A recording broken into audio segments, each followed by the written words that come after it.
Hey y'all, been outside all day. It is really hot out there. I'm in Louisiana, so if you know, you know.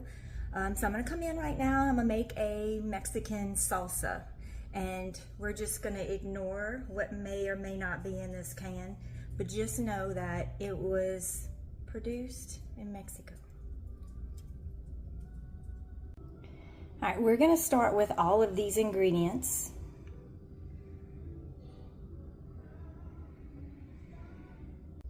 All right, so what's fun about this, or what's great for all of you, if you're not a cooker, then there's no cooking involved in it.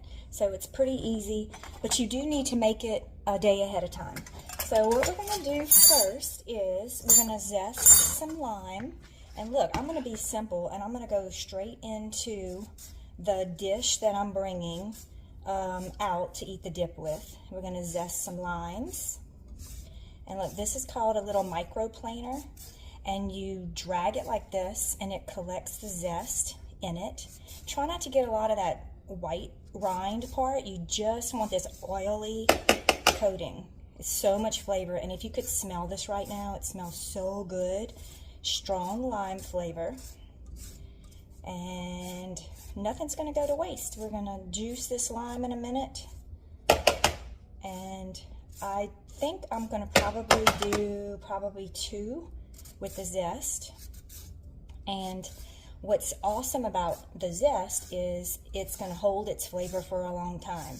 So juice obviously is going to flavor it, but the zest is going to stay in there for a longer time. And plus, it's not a liquid, so you're gonna have that, it's not gonna break down as much. All right, so the zest goes into there. Now we will juice the limes, and I'm gonna do a bunch because I'm doing a lot of vegetables, and I want to make sure that I have a lot of this acid throughout. This is called a little juicer, and I'm just gonna stick it in the middle. You can use a fork if you don't have this sort of thing. I'll show you how to do it with a fork. But it's going to get a lot of the juice out.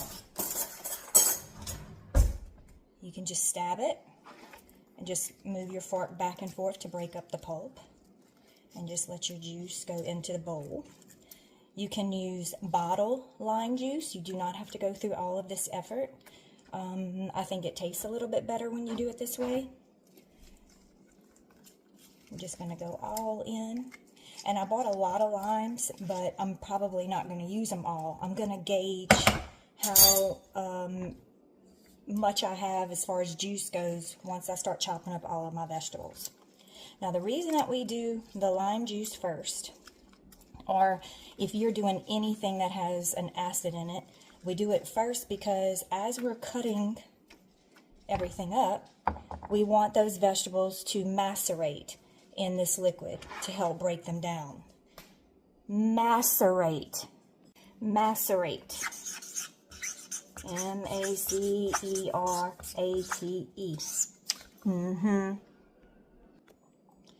Now, macerate just simply means that the juices, typically something that has an acid in it, some type of enzyme in it, and you want to macerate the food, it's going to do a lot of things. It's going to bring out the natural flavors of the food. It's going to break those vegetables down. You could macerate fruit with liqueur. We're going to macerate all of these vegetables, especially the onions and bell pepper, I find, need it with lime juice, and probably a pretty good bit of lime juice. Now, I have been to many places, and one of the best things I've ever done in life was try different things.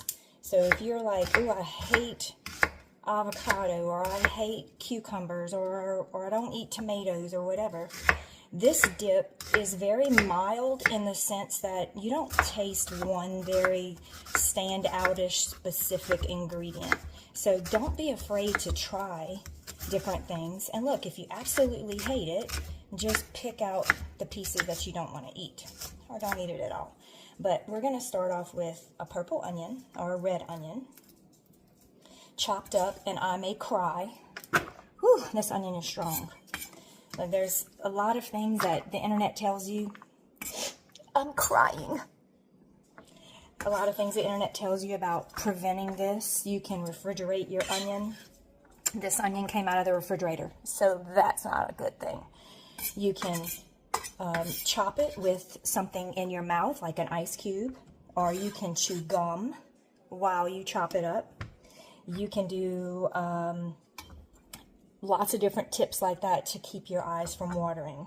But I'm here to tell you, since I'm trying to talk, that that's not something that I can do right now, is put a bunch of stuff in my mouth to keep it from going.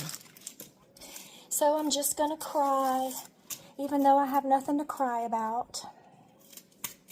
All right, so let's chop up this other half. You could use a yellow onion if that's all you have. These are just more traditional Mexican ingredients.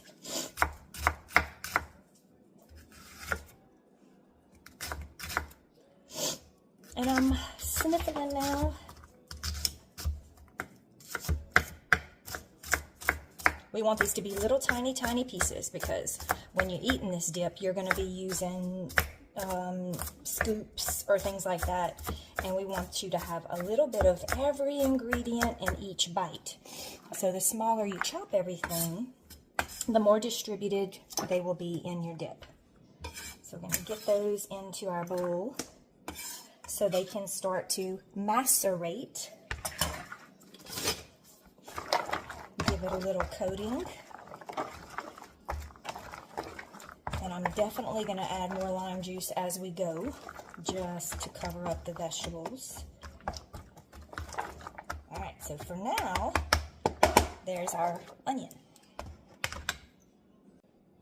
Okay, I am going to add another zest to it. So you can see this is this little microplaner, cool little tool. I'm not a big gadget person, but there are some things that make cooking a whole lot easier, where you get the same results, you know, as cookbooks or things like that. I'm not the kind of person that has an Instapot. I mean, I only pull out a crock pot when it's time to do pulled pork or warm up something for a party or whatever. I've always just thought it was just as quick just to do it on top of the stove. Now at school, we have every gadget there is possible. The kids love to use air fryers and things like that. So I'm going to juice this into our onions. And I don't even know where I got this little tool from. It's so old. I feel like I stole it out of my parents' kitchen. I'm not quite sure, but I've had it a really, really long time. I also have a couple of those stationary ones that you kind of do like that, and it catches the juice in a little bowl. But when all the juice is going in, I don't worry about it. And these limes are favorably seedless, so that's working in my favor. All right, going all in with this juice. Now we're ready to move on. Now, I'm going to do my bell pepper next, because this is our next one that we want to macerate in the lime juice. Now, I already used a portion of it for something else, but I'm going to go ahead and just pop the core out. Lots of different ways to cut up a bell pepper. If you leave the seeds, you're going to get a little bit more heat. You don't have to get them all out of there. No big deal. Just pull all this white membrane out. And I need a sip of drink. Okay, it's a Modelo. All right, I'm going to cut the bell pepper julienne style, which just means long, slender strips. And that makes it easier for you to turn them, stack them like that, and then just kind of go across with some really little swipes. And I've never claimed to be a trained chef, but I have taken a lot of classes, watched a million trillion videos. Is that a real number? I don't know. And there's so many ways to do all of this, but I'm not a wasteful person, so I always cut it in half from the stem down, pop out the core and then chop it like that. You'll see people cut off the tops and, you know, then hollow it out. This is the easiest way. So I'm gonna go in. I'm back. I had to go let Shelly out. All right, so we're gonna do bell pepper into the bowl, and then we're gonna give it a stir. Just so that now all the bell pepper is coated. And y'all know what it's like whenever you cook something and it's better the next day. This is why we're making this today for tomorrow, because when this sits, everything's going to get broken down. It's going to bring out all the flavors, and it's going to be softer vegetables, but it'll last like that for 5 days in the refrigerator. All right, the next thing we're going to do is a jalapeno. And this is one from my freezer. You can opt to leave the seeds in or not. I'm going to take most of it out. And then you kind of stack them on top of each other. Julienne it. Line them back up. And then little bitty dices. You could use a can of green chilies. I just find that's a little liquidy. Obviously, you can use a fresh jalapeno. These came from, golly, I don't know where these came from. Somebody's garden. And I put them in a Ziploc and stuck them in the refrigerator. I mean, the freezer. All right, giving that a stir. Now, we're going to go ahead and get some of these things over here going before we complete our vegetables. And if you've never seen this little gadget, this is called a Kitchen Mama, and I love it. And it's a tool that I bought a long time ago when it got hard to crank a can opener, and when the regular can opener was just, you know, not doing the job anymore. You simply put it on the top, press the button, let it turn around in a circle. You're going to wait so you can see. And I'm going to drink.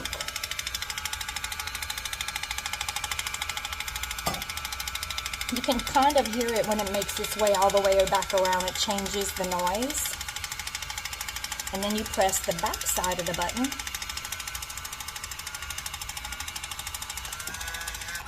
It releases.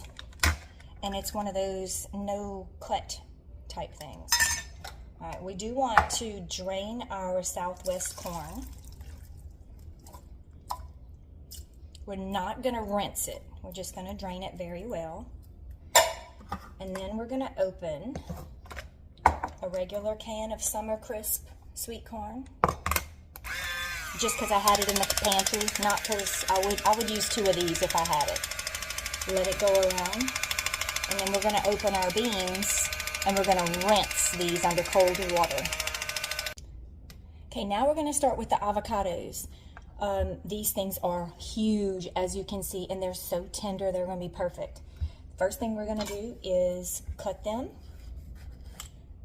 And you can feel the pit whenever you're cutting them open. Just kind of take this apart. Look how pretty. You can probably whack that. What's an avocado's favorite? Whoa. Okay, the next thing we're going to prep are the avocados. Look how huge these things are. These are from the Dominican Republic. They are beautiful and tender. And whenever you're choosing an avocado, you choose it based on basically when you want to use it. So if you want to use it now, you want to get one that's really ripe. And this is what the inside looks like. And this pit right here, if you wanted to, you could grow your own avocado tree. And I have rooted them. They take forever. And I have planted them and kept them alive for a short period of time. But I'm not really sure Louisiana is the, you know, growing place for avocados. We're too temperature change or whatever. But this is how you can remove the pit. Now, if you're going to try to root this, don't remove it this way because you're damaging it. But get rid of that. And then we're going to start cutting up the avocado. What is it an avocado's favorite arcade game? Give you some thinking time. Guacamole. I use that one all the time in my class. It's cheesy. It's a cheesy dad joke, but it works for me. All right, so you can do this multiple ways. I'm going to show you one way, and then I'll show you a different way in a second. So I squirt it all the way down to the peeling, and be careful you don't cut through it into your hand, but you can kind of feel it. If you want, you can use the back of the knife, and then you can really be safe. But I'm going to do it this way.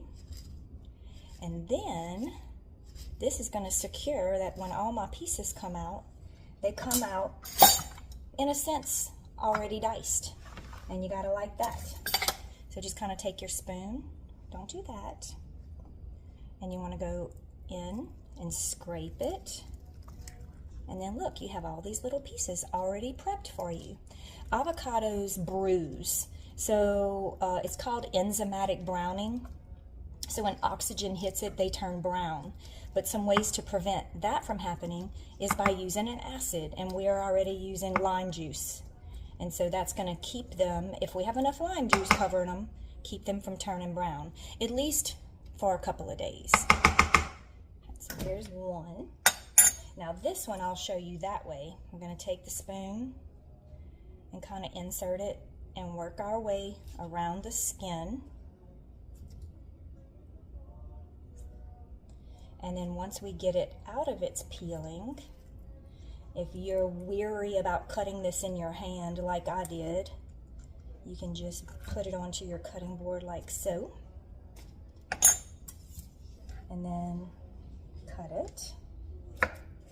This requires more handling. It's a little bit slimy, but it does the job. That's all we're trying to do. And I love avocado. You can't put too much of this in there for me. Now, how do you take an avocado that's not very ripe and ripen it really quickly?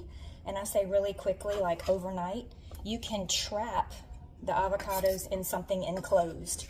They work really good in brown paper bags. Really, you can put it in anything, as long as it's airtight. And what happens with vegetables and fruits, they let off gases as they ripen.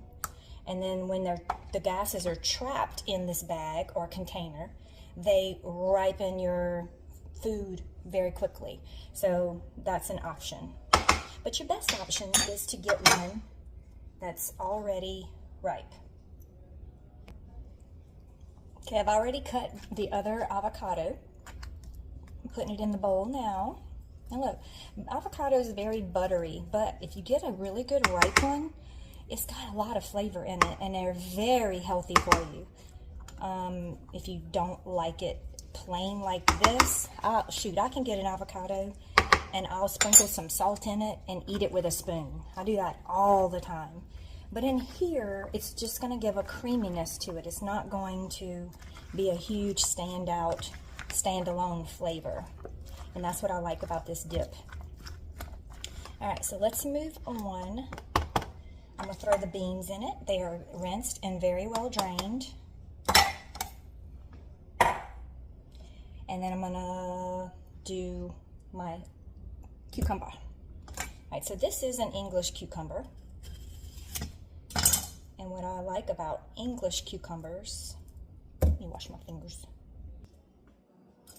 is that they don't have a lot of water in them. And that's something that you don't want to introduce into your dip. So we're going to cut off the ends, and I'm going to cut them down the middle longwise. And see all these seeds? We don't want them. So I'm just going to kind of, with a spoon, go at an angle. Go at an angle this way. And then just kind of drag the majority of the seeds out. If you don't get every single one, it's no big deal. But we don't want all that extra liquid because they're full of water. I'm going to do the other half. This one I can just drag it out. All right.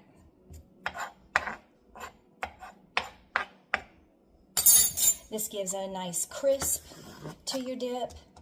It's refreshing, And I think that's why I appreciate this dip so much, because on a hot day, or when you don't want to cook, when you just want a nice snack that's going to last in the refrigerator for a long time, kind of has a lot of flavors, different flavors in it. It's nice to have. So I'm just going to rough chop it, tiny pieces again. And I left the peeling on it because we don't want these. Now, after another sip, we'll start with our seemingly last ingredient, tomatoes. Now, I bought Roma tomatoes because I don't have any fresh tomatoes, although that would be ideal. You cut them long ways. You do want to scoop all of this seed out of the middle. Remember, that's all that liquid that we don't want to introduce. So I'm just going to take it. All right, so all you're going to do is take all of your tomatoes, cut them. Again, it's called julienne. Tiny, tiny pieces. Make sure you got all those seeds out because... Okay, so once you add all of your tomatoes in, all right, now once you add your tomatoes, give it a really good stir, and then you want to store it in the refrigerator overnight. It's going to be even better tomorrow. Let's give it a taste.